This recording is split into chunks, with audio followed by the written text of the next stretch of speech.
যদি এমনই হইতো প্রতিবন্ধকতা সৃষ্টি করলে বাঁচা যেত, তাহলে প্লেনে কারো মৃত্যু হতো না, প্লেনে কারো মৃত্যু হতো না।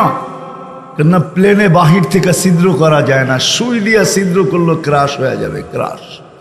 মালাকুল মউত প্লেনের ভিতরও অপারেশন করেন এবং সাকসেস হয়ে বাহির হয়ে চলে আসেন। দূরেরটা তো পরেই, আমি এটার সর্বপ্রথম প্রমাণ। আমার প্লেনেরই পাইলট মারা গেছে, কিন্তু 7 ঘন্টা 20 মিনিট পরে জানছি, এর আগে জানি নাই যে পাইলট এই দুনিয়াতে নাই। কিন্তু পাইলট মারা গেছে এটা আমার প্রশ্ন ছিল না, আমার প্রশ্ন ছিল নিয়ে গেল ওলামারা বলে 500 ফেরেশতা নিয়ে আসে অপারেশন চালাইতে, 500 ফেরেশতা নিয়ে আসলো, ঢুকলো, অপারেশন করলো, সাকসেস হইলো, নিয়ে গেল, আমরা জানলামই না, প্লেনটা একটু কাঁপলো না। সত্য তো আল্লাহর কথাই, ওয়ালাউ ফি বুরুজিম মুশাইয়্যা। কিন্তু আসল কথায় আসি, বাংলার মানুষ, আসল কথায় আসি। যাত্রী তো আমরা বটে, যাত্রা তো চলমান বটে, কিন্তু আপনার আমার প্রস্তুতি কতটুকু, এটা হলো আসল কথা। কতটুকু প্রস্তুতি? যাইতে তো হবে ওনার কাছে, দুনিয়ার কোনো পরিচয় পরিচিতি তো চলবে না। এইখান থেকে বসে ওইখানে কিছু করা যায় না। মঙ্গল গ্রহের ফুটেজ আনা যায়, ছবি আনা যায়, এইখানে বসে মঙ্গল গ্রহের রিবোটকে চালানো যায়, আমি মানি। কিন্তু 2.5 হাত মাটির নিচে কি ঘটতেছে এই খবর নেওয়া যায়। আঙ্গিনায় বাবার কবর ডেলি আসতে যাইতে দেখি, কিন্তু কি ঘটতেছে জানি না। সত্য তো বিদায় ভাবেন, চলেন আজকে ভাবি যে যাত্রী তো আমি বটে, পরিসমাপ্তি কার কোন বয়সে ঘটবে আমরা কেউ জানি না। যৌবন অবস্থায় ঘটবে না বৃদ্ধ অবস্থায় ঘটবে, সুস্থ অবস্থায় ঘটবে না অসুস্থ অবস্থায় ঘটবে, কোন অবস্থায় আমার যাত্রার পরিসমাপ্তি ঘটবে জানি না। কিন্তু আমার প্রস্তুতি কতটুকু, আমি কতটুকু এটার জন্য প্রস্তুত। প্রস্তুতি ব্যতীত আল্লাহর কাছে পরিচয় পাওয়া যাবে না, পরিচিতি পাওয়া যাবে না, ইজ্জত পাওয়া যাবে না, সম্মান পাওয়া যাবে না। রব্বে কাবার কসম, থাকুক না আপনার জ্যাবে দুনিয়ার 20টা আইডি, তাতে কিছু আসে যায় না। কোন দেশের গ্রিন কার্ড আপনার পকেটে, এটা বিষয় না। কোরআন এটাই বুঝায়, হাদিস এটাই বুঝায়, বাস্তব এটাই বুঝায়। যেই নবীর হাতের ছোঁয়া পাইলে, ছোঁয়া এরকম ছুঁইছেন, শুধু দুনিয়ার আগুন একটা সুতা জ্বালাইতে পারে না, কোনোদিন না। আনাস ইবনে মালিক রাদিয়াল্লাহু তাআলা আনহুর দস্তরখানে আল্লাহর রসুল খায়া হাত মুছছিলেন। আনাস ইবনে মালিক রাদিয়াল্লাহু তাআলা আনহু জীবন ভর এই দস্তরখানকার পানি দিয়া ধন্যায় আগুন দিয়া পরিষ্কার করতেন। ময়লা হয়ে গেলে জ্বলন্ত চুলার ভিতরে নিক্ষেপ করতেন, চুলা ময়লাকে ছাই বানায় দিত, বাহির করে ঝাড়া দিতেন ফকফকে। মানুষ জিজ্ঞাসা করতেন এটা কি জাদু, উনি বলতেন এটা জাদু না, এটা মুহাম্মদুর রাসূলুল্লাহর হাতের ছোঁয়া। যার হাতের ছোঁয়া পাইলে দুনিয়ার আগুন খাইতে পারে না। আবু তালেবকে নিজের হাতে কবরে নামাইছেন, নিজের হাতে। ওই হাত কেমন, ওই হাতে নামাইছেন, নামায় একটা চিৎকার দিছেন, আম্মি আম্মি মা তারাক্তালি সাবিলা, চাচা আমার জন্য কোনো রাস্তা রাখলেন না। হায়, আমার হাতেই জাদু আছে বটে, কিন্তু আপনি রাস্তা রাখলেন না আমার জন্য। বলছিলাম কলেমা পড়েন, পড়েন নাই। বলছিলাম ঠোঁট দুটা হেলান, হেলান নাই। বলছিলাম চুপ থাকেন, তাও থাকেন নাই। সর্বশেষ একটা চিৎকার দিছেন, আলা মিল্লাতি আব্দুল মুত্তালিব, আব্দুল মুত্তালিবের ধর্মের উপরে চলে গেলাম। চাচা একটা চিৎকার যদি না দিতেন। অথচ ওই রসুলের হাতের ছোঁয়া লাগলে দুনিয়ার আগুন একটা সুতা পর্যন্ত জ্বালাইতে পারে না। যার হাতের ইশারা পেলে ভাগ্য খোলে। হাদিসে দাব, গুইসাবের হাদিস কিয়ামতের সকাল পর্যন্ত থাকবে। আমার তো সুর নাই, সুর থাকলে শুনাইতে পারতাম। বাসাটা তো ডোলের মতো, আমার আওয়াজ শুনলে আমারই বিরক্ত লাগে মাঝে মাঝে। কেন যে আপনারা ডাইকা আনেন এটাও জানি না। মানুষ যেই অঞ্চলেরই হোক না কেন, মানুষ হিসাবে যে দুনিয়াতে আসে, আসতে দেরি, তার যাত্রা চলমান হইতে দেরি হয় না। আমার কথায় কিন্তু সুর হবে না। যত বেশি ধ্যান দিয়া শুনবেন আশা করি বুঝে আসতে পারে, আর ধ্যান না দিলে কিন্তু বুঝে আসবে না। মানুষ দুনিয়াতে পা রাখতে দেরি, তার যাত্রা চলমান হইতে দেরি হয় না। আমরা সবাই কিন্তু যাত্রী, যদিও এখন বসা আছি, নড়া নাই, চড়া নাই, হাঁটা নাই, চলা নাই, তারপরও কিন্তু আমাদের যাত্রা চলমান। আমরা সবাই কিন্তু আখেরাতের যাত্রী। মৌতের দিকে আমাদের যাত্রা, শুধু আখেরাত না, মৌতের দিকে আমাদের যাত্রা, কবরের দিকে আমাদের যাত্রা, হাসরের দিকে আমাদের যাত্রা, মিজানের দিকে আমাদের যাত্রা। সমষ্টিগত ভাবে যেটাকে বলা হয় আখেরাত, আমরা সবাই কিন্তু যাত্রী। এই জন্যই আমার কথা শুরু মনে রাখতে হবে। শুরুটা ছিল মানুষ দুনিয়াতে পা রাখতে দেরি, যাত্রা চলমান হইতে দেরি হয় না। যদিও আমরা থাইমা থাকি কিন্তু যাত্রা থাইমা থাকে না। যদিও আমরা ঘুমায়া থাকি আমাদের যাত্রা ঘুমায়া থাকে না। যদিও আমরা উদাসীন থাকি কিন্তু আমাদের যাত্রা কখনো থাইমা থাকে না। কিন্তু কার যাত্রার পরিসমাপ্তি কখন ঘটবে? দুনিয়া উন্নত, টেকনোলজি সমৃদ্ধ, বাঙ্গার চৌরাস্তা দেখলে বোঝা যায় কতটুকু উন্নত। কিন্তু কোনো মেশিন এখনো আসে নাই যে কার যাত্রার পরিসমাপ্তি কখন ঘটবে, মেশিন এটাকে বলে দিবে। মেশিন এটাকে বলে দিবে, এরকম কোনো মেশিন এখনো আসে নাই। আর আমার বিশ্বাস এই মেশিন কোনো দিন আসবে না। মানুষ মঙ্গলে বাড়িও বানাইতে পারে, এটা আমি বিশ্বাস করি। মঙ্গল গ্রহে চাঁদও একদিন দুনিয়ার মতো এরকম মানুষে ভরতে পারে, এটাও বিশ্বাস করি। এমনকি এটাও বিশ্বাস করি আকাশে সিঁড়ি লাগায়ও মানুষ যেতে পারে। কিন্তু এই মেশিন কোনোদিন আসবে না যে গায়ে লাগায় বলে দিবে কার যাত্রার পরিসমাপ্তি কখন ঘটবে। আওয়াজ না করি, শুনতে থাকেন। কেননা আমরা আসছি, আমাদের সাথে আমাদের বড় হুজুরও আসছে। বড় হুজুর চিনেন? যিনাকে আমাদের সাথে আল্লাহ তৈরি করছেন, ওয়ালাহু কারিন, প্রত্যেকের সাথে একজন আছে। সে কিন্তু আমাদের সাথে সাথেই ঘুরে। আপনি হয়তো পয়সা খরচ করে টিকিট কিনেন, সে টিকিট ছাড়া আপনার সাথে আমার সাথে ঘুরে। বিদায় সেও আমাদের সাথে আসছে।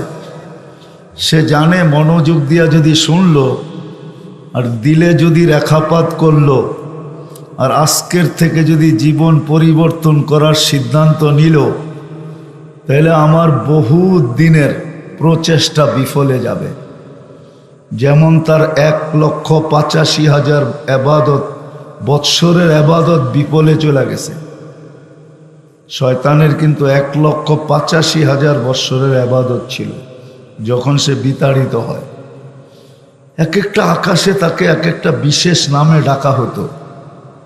প্রথম আকাশে ডাকা হতো তাকে আবেদ, দ্বিতীয় আকাশে জাহেদ, তৃতীয় আকাশে আরেফ, চতুর্থ আকাশে তকি, পঞ্চম আকাশে ওলি, ষষ্ঠ আকাশে খাজেন, সপ্তম আকাশে আজাজিল। এটা আরবি শব্দ, ওলামার থেকে তর্জমা জেনে নিয়েন যে আবেদ কাকে বলে, জাহেদ কাকে বলে, আরেফ কাকে বলে, তকি কাকে বলে, ওলি কাকে বলে, খাজেন কাকে বলে, আজাজিল কাকে বলে। কিন্তু আরো সে লেখা ছিল ইবলিস। বিদায় সে মনোযোগ দিয়ে আমাদেরকে শুনতে দিবে না। মাঝে মাঝে হইহুল্লা লাগায় দিবে। হইহুল্লা বোঝেন? আপনি চিৎকার দিয়ে উঠলেন, মনোযোগ শেষ হয়ে গেল। কেননা আমরা আধুনিক হইলে ও আধুনিক হয়েছে, ও অ্যানালগ রয়ে গেছে এরকম না। শয়তান কি অ্যানালগ রয়ে গেছে? আমরা আধুনিক হয়েছি, ও আধুনিক হয়েছে। আমাদের কাছেও যন্ত্রাংশ আছে, ওর কাছেও আছে, বরং আমাদের চেয়ে সুপারটা ওর কাছে আছে। আমাদের কাছে আছে দুর্বলটা, ওর কাছে আছে সুপারটা। আপনি এটা ভাইবেন না যে ওর কাছে অ্যান্ড্রয়েড সেট নাই, ওর কাছে সুপার অ্যান্ড্রয়েড সেট আছে। আপনার কাছে শুধু আপেল আছে, ওর কাছে আপেলের উপরটা আছে। এই জন্য যত মনোযোগ দিয়ে শুনবো, কথা দিলে গাঁথবে। আর যদি দিলে গাঁথে, যদি থাকে বন্ধুর মন, নদী পাড়াইতে কতক্ষণ। রাগ হয়ে যাবে এই এলাকার লোক, ঠিক না? বলবো, রাগ তো হবেন না। দিলে গাইথা গেলে সমুদ্র পাড়ি দিয়া ইউরোপ যাওয়া কোনো ব্যাপার না। এটা দিলে গাথার বিষয়, বুঝাইতে পারি না, ঠিক না? কি দিলে যদি গাইথা যায়, তো আমাজনের মেক্সিকোর জঙ্গল পার হইয়া আমেরিকাতে ঢুকা কোনো ব্যাপার না। বহুত মানুষ ঢুকতেছে সমুদ্র পাড়ি দিয়া, বহুত মানুষ বাংলাদেশ থেকে ইউরোপে ঢুকতেছে, ঠিক না? সম্ভব কি করে হইল? পত্রিকা তো ও দেখা গেছে যে এই পর্যন্ত কত মানুষ ডুবলো আর মরল, কিন্তু ওর দিলে গাইথা গেছে। ও ভাবছে রিক্স না নিলে গেম করা যাবে না। একটা রিক্স নিয়ে দেখি, হয়তো এসপার নাইলে ওসপার। এসপার ওসপার বোঝেন? এই জন্য মনে গাইথা গেলে ওটা করা সহজ। এই জন্য মনোযোগ দিয়ে শুনি। আল্লাহ করুক যেরকম শোনার উদ্দেশ্য, আল্লাহর হুকুম এরকম যেন শুনতে পারি। আল্লাহর হুকুম হলো ফাস্তামিউ, কান লাগায়া শোনো। দিলের কান, এইখানের কান না, মাথার কান না, দিলের কান লাগায়া শোনো। আনসিতু, চুপচাপ শোনো। লাআল্লাকুম তুরহামুন, তাইলেই আমি তোমার দিলকে চেঞ্জ করে দিব। আর দিল চেঞ্জ হইতে বেশি কথা লাগে না। চলেন কাহিনী বাদ দিয়ে হাদিস থেকেই একটা শোনায়া দিই। বনি ইসরাইলের এক বদমাস ছিল, কিফিল নাম। কিফিল প্রতি রাত্রে খরচ করত সে শুধু ব্যভিচারের পিছনে, বর্তমান টাকায় 50 থেকে 60 লক্ষ টাকা। আল্লাহ তাকে টাকার পাহাড় দিছিলেন। একদিন এক মেয়েকে ধরে নিয়ে আসছে, ঘরে ঢুকায় দিয়া বলছে আমি প্রস্তুতি নিয়ে আসতেছি। আয়সা দেখে সে এক কোনায় বসে কাঁদতেছে। তো জিজ্ঞাসা করছে কাঁদিস কেন? জোর করে তো আনি না, টাকা দিয়েই তো আনছি। তো মহিলা বলতেছিল, শোন কিফিল, আমি বাজারই মেয়ে না, প্রয়োজনের কারণে তোর হাতে ধরা দিতে বাধ্য হয়েছে। যদি প্রয়োজন না হতো তাহলে তোর হাতে ধরা দিতাম না। কিন্তু কাঁদি কেন শুনবি? বলছে বল। বলছে কালকে এই চেহারাটা আল্লাহকে কি করে দেখাবো, এই জন্য কাঁদতেছি। এই চেহারাটা কালকে আল্লাহকে কি করে দেখাবো? এতটুক শুধু কথা ছিল। কিফিলের দিল ফেরা গেছে। কিফিল টাকা হাতে দিয়া বলছে, বোন তোর গায়ে হাত দিব না, টাকা নিয়ে যা, কিন্তু একটা অনুরোধ অবশ্যই করব। আমি তওবা করলাম, তুই চোখের পানি দিয়ে আল্লাহকে বইলা দে না, একটু আল্লাহকে বইলা দে, দুইটা হাত উঠায়া। ওই রাত্রেই কিফিল মারা গেছে। দরজায় লেখা উঠছে, কদ গফার আল্লাহু লিকিফলিন, আল্লাহ কিফিলকে মাফ করে দিছেন। এতটুক কথায় জীবন চেঞ্জ, যে কালকে এই চেহারাটা কি করে আল্লাহকে দেখাবো। এই জন্য অল্প কথায় জীবন চেঞ্জ হতে পারে। নিয়ে যাব আপনাদেরকে আমি ওই দিকে, একটু ঘুরায় নিয়ে যাইতেছি। এই জন্যই কথা শুরুটা ছিল, আমরা জমিনে পা রাখতে দেরি, আমাদের যাত্রা চলমান হইতে দেরি হয় না। কিন্তু কার যাত্রা কখন পরিসমাপ্তি ঘটবে কেউ জানি না। যুবকও জানে না, বৃদ্ধও জানে না, নারীও জানে না, পুরুষও জানে না, শিক্ষিতও জানে না, অশিক্ষিতও জানে না। দুনিয়ার কেউ জানে না কার যাত্রা কখন পরিসমাপ্তি ঘটবে। জানার সুযোগ আল্লাহ কাউকে দেন নাই। এই টেকনোলজি দুনিয়াতে আসে নাই যে কখন যাত্রার পরিসমাপ্তি ঘটবে। এই জন্যই তো আল্লাহ সতর্ক করতেছেন, প্রতিদিন আমাদের কানে ধ্বনি দিতেছেন, ইবনা আদম লা তাফরাহ বিদুনিয়া ইকা, দুনিয়ার মানুষ, দুনিয়ার উন্নতি তোমাকে যেন মাতাল না করে। ফাইন্নাকা গায়রা মুখাল্লাদ, তুমি চিরঞ্জীব না। আবার যুবকদেরকে বলতেছে আল্লাহ, প্রতিদিন যুবকদের কানে ধ্বনি দেয়, যদিও নাকি সে শুনে না।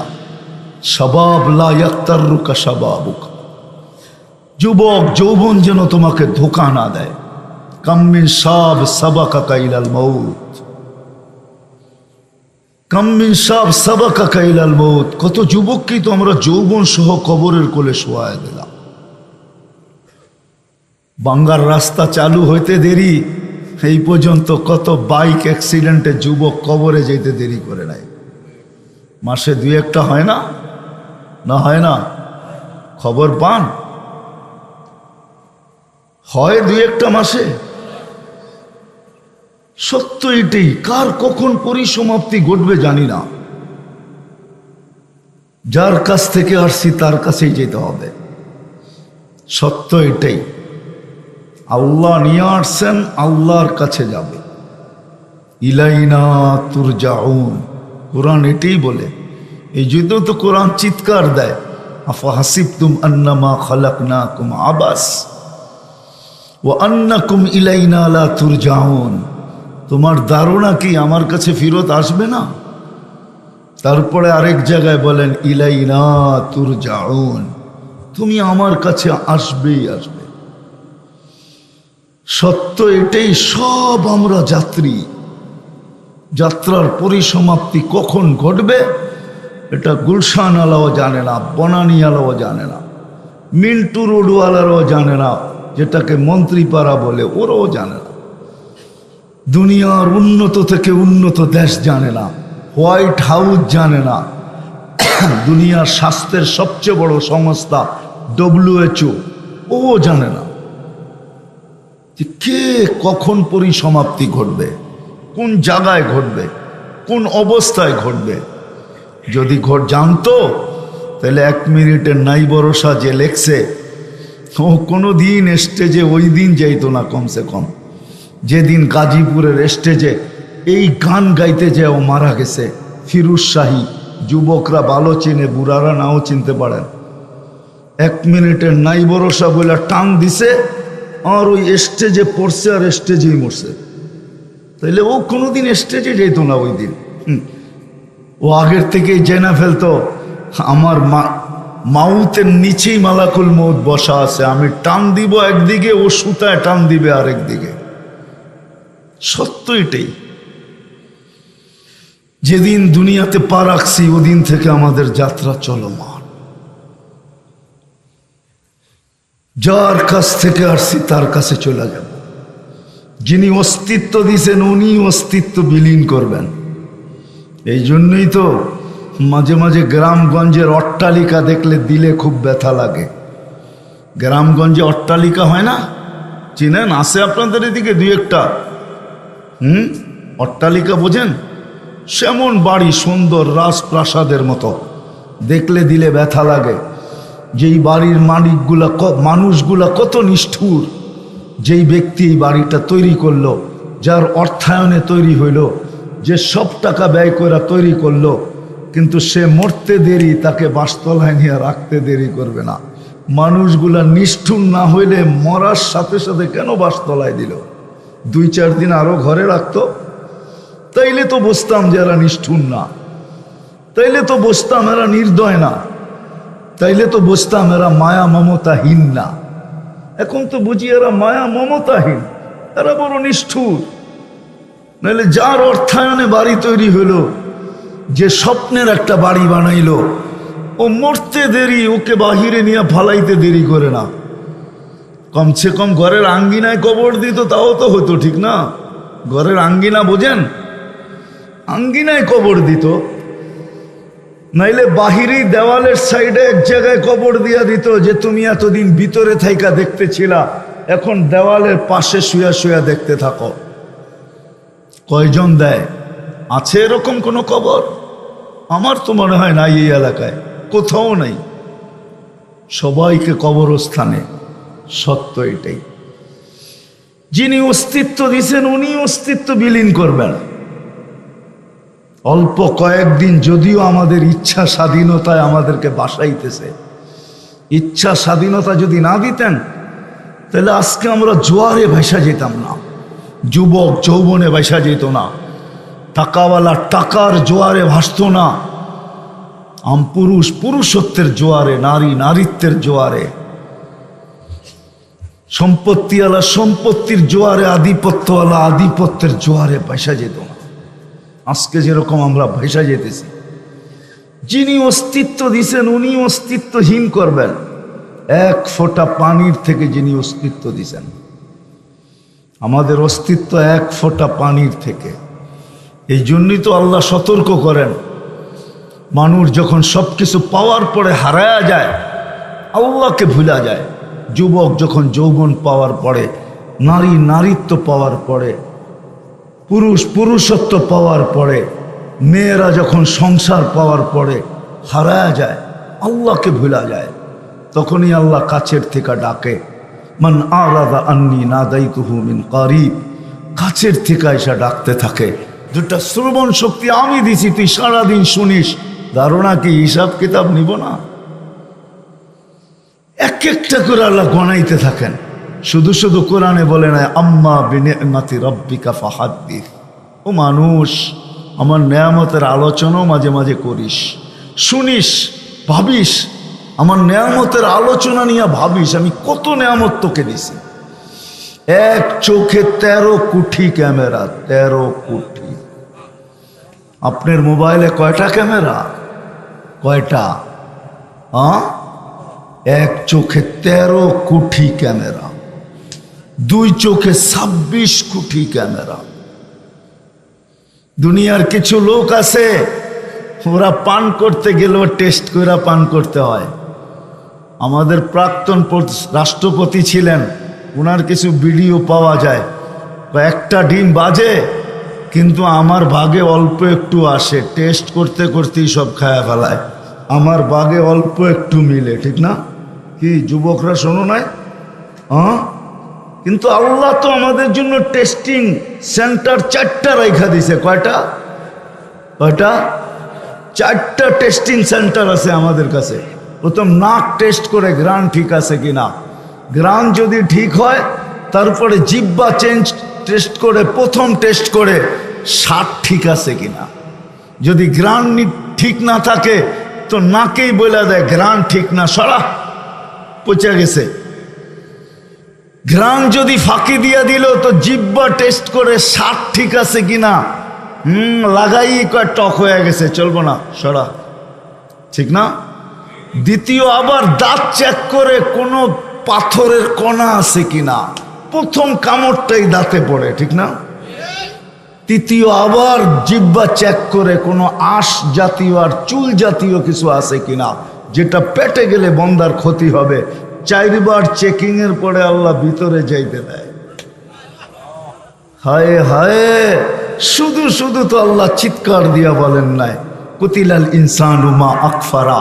ও মানুষ, তুই অকৃতজ্ঞ হলি তো হলি কি কইরা? সমগ্র সৃষ্টি যদি অকৃতজ্ঞ হয়ে যেত, কোনো পরিতাপের বিষয় ছিল না, কোনো প্রশ্নের বিষয় ছিল না, কোনো আক্ষেপের বিষয় ছিল না। হায় হায় মানুষ, তুই কি করে অকৃতজ্ঞ হলি? আল্লাহ মানুষকে বলতেছে তুমি কি করে অকৃতজ্ঞ হলে? সব সৃষ্টি যদি হয়ে যেত হয়ে যাক, তাতে কিছু আসা যায় না, কেননা কোনো সৃষ্টির বিনিময় নাই, কোনো সৃষ্টির জন্য বিনিময় নাই। জিন ছাড়া আর মানুষ ছাড়া কোনো সৃষ্টির বিনিময় নাই। ওলামা মানবে আমার কথা। জিবরিল আলাইহিস সালাম ফেরেশতাদের সর্দার হইতে পারে, ওহির বাহক হইতে পারে। প্রতি রমজানে আমাদের নবীকে কোরআন শুনাইতেন, পুরা কোরআন শুনাইতে পারে, কিন্তু একটা নেকি পাবে না, একটা নেকি। ওনার আমল নামায় এক নেকিও নাই। উনি ডিউটি আদায় করেন, কি নেকি পাবে নাকি? এক হরফে 10 নেকি উনি পাবে না? কি কয় হুজুররা? পাবে না? কি সামনে তো হুজুর আছে, পাবে না? হ্যাঁ না, সওয়াব পাবে না, বিনিময় পাবে। জিবরিল আলাইহিস সালাম কি জান্নাতে যাবে নাকি? কোনো জান্নাত ফান্নাত নাই। উনি আজকেও সেবা করতেছে, কালকেও আমাদের সেবা করবে, জান্নাতও আমাদের সেবা করবে। বিনিময় শুধু মানুষের জন্য, জিনের জন্য প্রতিদান দিবে, আর কোনো সৃষ্টিকে দিবে না। যদিও সৃষ্টি 24 ঘন্টা আল্লাহর গুণগান গায়, এই বোতলও আল্লাহর গুণগান গায়, এই গ্লাসও আল্লাহর গুণগান গায়। মা মিন শাইইন ইউসাব্বিহু বিহামদি রাব্বি। আল্লাহ বলছে এদের গুণগান তোমরা বোঝো না, শোনো না, বোঝো না। আবার কিছু শোনা যায় কিন্তু বোঝা যায় না। শোনা যায় কাক কা কা করে, কিন্তু কি বলে বুঝি না। কুকিল কু কু করে, কি বলে বুঝি না। কুকুর গেউ গেউ করে, কিছু মনীষীরা বাহির করে আমাদেরকে দিয়েছেন। হ্যাঁ, বাইজিদ বুস্তামি বলে কুকুর ঘেউ ঘেউ করে না, কুকুর তোমাকে দেখা সতর্ক করে। ইবনা আদম, ও মানুষ, ও মানুষ, আনকিস নাফসাকা মিন গাযাবিল জাব্বার, তুই তোকে আল্লাহর গজব থেকে বাঁচা। ফা ইন্নাকা লা তুতিক, আল্লাহ শাস্তি সওয়ার মতো ক্ষমতা তোর ভিতরে নাই। কুকুর এটা বলে, এটা গেউ গেউ করে না, ও তো সতর্ক করে, বাঁচা, নিজেকে আল্লাহর গজব থেকে বাঁচা। বিদে আমি আসল জায়গায় চলে আসছি, আর লম্বা করবো না, কথা গুছায় নিয়ে আসতেছি। দুনিয়ায় পা রাখতে দেরি, আমাদের যাত্রা চলমান হইতে দেরি হয়, আমাদের যাত্রা চলমান। হ্যাঁ, থামবে ওই দিন যেদিন আমাকে মৃত্যুর রেখায় দাঁড় করায় দিবে। মৃত্যুর রেখায় দাঁড় হইতে দেরি, পরিসমাপ্তি ঘটতে দেরি হবে না। চাই দুনিয়ার যেখানে থাকি। হ্যাঁ, হতে পারে কারো মনে ভাবনা যে দুনিয়ার প্রযুক্তি দিয়া প্রোটেকশন দিব, প্রতিরোধ করব।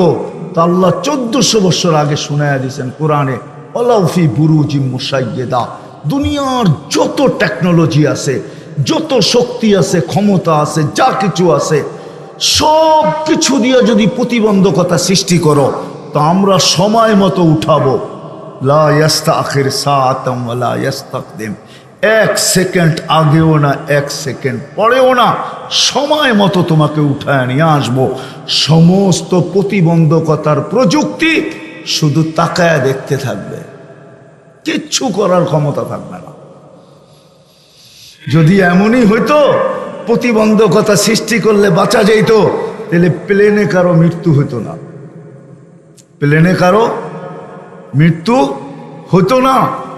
কেননা প্লেনে বাহির থেকে ছিদ্র করা যায় না, সুই দিয়া ছিদ্র করলে ক্রাশ হয়ে যাবে, ক্রাশ। মালাকুল মউত প্লেনের ভিতরও অপারেশন করেন এবং সাকসেস হয়ে বাহির হয়ে চলে আসেন। দূরেরটা তো পরেই, আমি এটার সর্বপ্রথম প্রমাণ।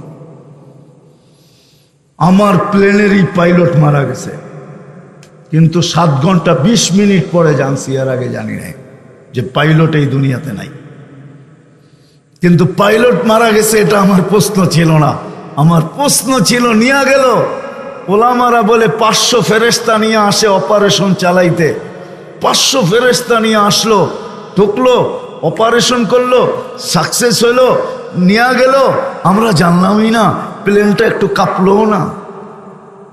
সত্য তো আল্লাহর কথাই, ওয়ালাউ ফি বুরুজিম মুশাইয়্যিদা। কিন্তু আসল কথায় আসি, বাংলার মানুষ, আসল কথায় আসি। যাত্রী তো আমরা বটে, যাত্রা তো চলমান বটে, কিন্তু আপনার আমার প্রস্তুতি কতটুকু, এটা হলো আসল কথা। কতটুকু প্রস্তুতি? যাইতে তো হবে ওনার কাছে। দুনিয়ার কোনো পরিচয় পরিচিতি তো চলবে না। এইখান থেকে বসে ওইখানে কিছু করা যায় না।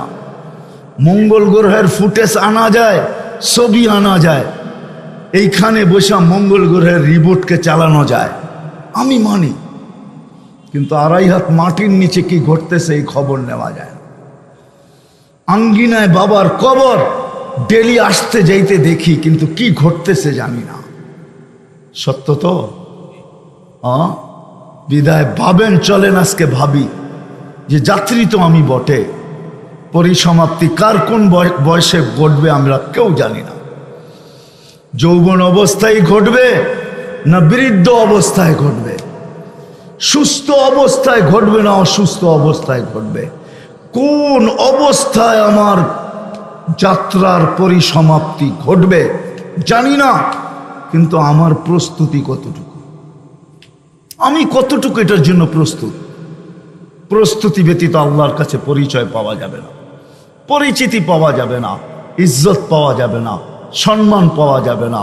রব্বে কাবার কসম, থাকুক না আপনার জ্যাবে দুনিয়ার 20টা আইডি, তাতে কিছু আসে যায় না। কোন দেশের গ্রিন কার্ড আপনার পকেটে, এটা বিষয় না।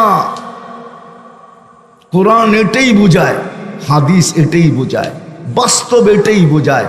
যেই নবীর হাতের ছোঁয়া পাইলে ছোঁয়া এরকম ছুঁইছেন, শুধু দুনিয়ার আগুন একটা সুতা জ্বালাইতে পারে না, কোনোদিন না। আনাস ইবনে মালিক রাদিয়াল্লাহু তাআলা আনহুর দস্তরখানে আল্লাহর রসুল খায়া হাত মুছছিলেন। আনাস ইবনে মালিক রাদিয়াল্লাহু তাআলা আনহু জীবন ভর এই দস্তরখানকার পানি দিয়া ধন্যায় আগুন দিয়া পরিষ্কার করতেন। ময়লা হয়ে গেলে জ্বলন্ত চুলার ভিতরে নিক্ষেপ করতেন। চুলা ময়লাকে ছাই বানায় দিত, বাহির করে ঝাড়া দিতেন ফকফকে। মানুষ জিজ্ঞাসা করতেন এটা কি জাদু? উনি বলতেন এটা জাদু না, এটা মুহাম্মদুর রাসূলুল্লাহর হাতের ছোঁয়া। যার হাতের ছোঁয়া পাইলে দুনিয়ার আগুন খাইতে পারে না। আবু তালেবকে নিজের হাতে কবরে নামাইছেন, নিজের হাতে। ওই হাত কেমন, ওই হাতে নামাইছেন, নামায় একটা চিৎকার দিছেন, আম্মি আম্মি মা তারাক্তালি সাবিলা, চাচা আমার জন্য কোনো রাস্তা রাখলেন না। হ্যাঁ, আমার হাতেই জাদু আছে বটে, কিন্তু আপনি রাস্তা রাখলেন না আমার জন্য। বলছিলাম কলেমা পড়েন, পড়েন নাই। বলছিলাম ঠোঁট দুটা হেলান, হেলান নাই। বলছিলাম চুপ থাকেন, তাও থাকেন নাই। সর্বশেষ একটা চিৎকার দিছেন, আলা মিল্লাতি আব্দুল মুত্তালিব, আব্দুল মুত্তালিবের ধর্মের উপরে চলে গেলাম। চাচা একটা চিৎকার যদি না দিতেন। অথচ ওই রসুলের হাতের ছোঁয়া লাগলে দুনিয়ার আগুন একটা সুতা পর্যন্ত জ্বালাইতে পারে না। যার হাতের ইশারা পেলে ভাগ্য খোলে।